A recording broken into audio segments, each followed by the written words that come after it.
Navneet, Munot in our studios, and Navneet, there's a big celebration out in the markets right now, and we'll discuss the broader macro points as well, but I want to discuss some of the micro points. Firstly, I think NBFCs and real estate as a basket are moving up, and this budget seems to be a lot about real estate, affordable housing push being given in terms of the rate deduction being given on borrowings and otherwise. What do you make of all of this for real estate in particular? So of course some of these stocks got beaten down after the demonetization and fears of the slowdown in the sector, and also from the recovery side for the NBFCs that you talked about. But I think things seems to be improving. I think with the liquidity coming back into the system, I think a lot of things are coming back to normal. With increased focus on affordable housing and the rural sector, I think several of these guys will benefit. And from overall digitalization of finance, I think the entire financial sector is a big beneficiary if the government continues on the path of digitalizing the finance, because that also leads to financialization of savings, and a lot of lending or borrowing that happens in the informal sector comes back to the formal sector. So are you saying post this budget one needs to look at real estate stocks which have been at multi-year lows in new light? I mean, as a fund manager, if you're underweight real estate, are you going to change your stance? There are very few stocks where the balance sheets are in a good condition.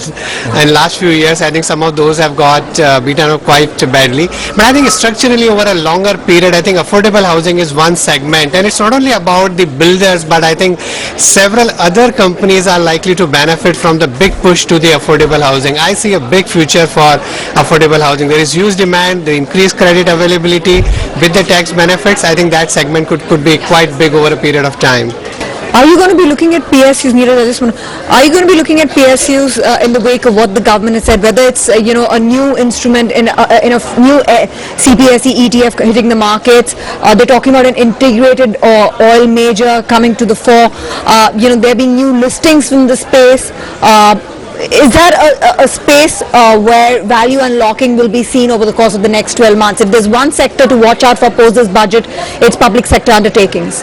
I think overall everybody benefits from the various budget measures, but particularly the overall if the governance improves, because that's one of the reasons for the rating that the PSUs in general get.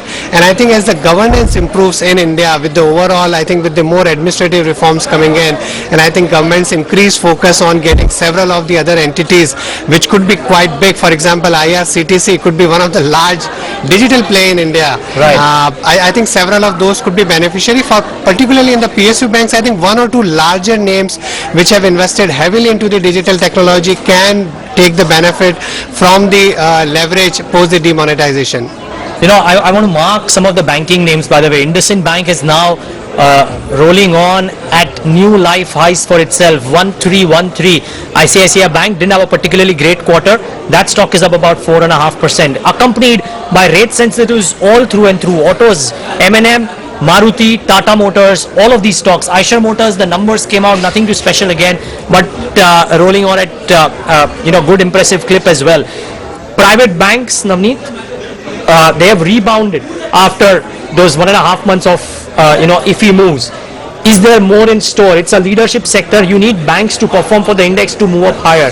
Do private banks provide the leadership for the indices to take out the new highs that we are waiting for? I think the overall domestic cyclicals, which includes financials, maybe some parts of industrial, some part of consumer names, and the government is trying to put more money in the hands of consumers, a lot of money going into the rural economy, to the farmers. I think that will all benefit overall, I think, the domestic cyclicals, and I think that's one play one needs to look at. Okay, Navneet, I'm sure. Okay, just one quick 30-second verdict. Anything else that you wanted to speak about? I have 30 seconds. I think one of the most interesting thing, if you look at the Trump world and the Western world where it is going, they're talking about the border adjustment tax and anti-immigration, anti-trade. And today in India, FIPB has got abolished. We are talking about more liberalization in FDI. The government is talking about cutting the withholding tax. I think we are going in a completely different, more liberalized world where the rest of the world is becoming more protectionist. I think that's something that all Indians should cheer. And I think on the focus on digital economy, I think India may leapfrog, just like from the landline, instead of landline we move to the digital in the mobile space. I think same thing can impact a lot of other sectors of the economy when we become more digital. All right, that's actually a great closing comment. Thanks very much, Navneet, for joining us today and giving us your perspective. Nikunj, take it away. That's word coming in from the CIO of SBI Mutual Fund saying, the world is getting protectionist, but we are liberalizing. We are calling the world to make more investments in India. Tanvir, frankly, I still feel that today's market action has a lot to do with short covering and a lot to do with relief rally. I don't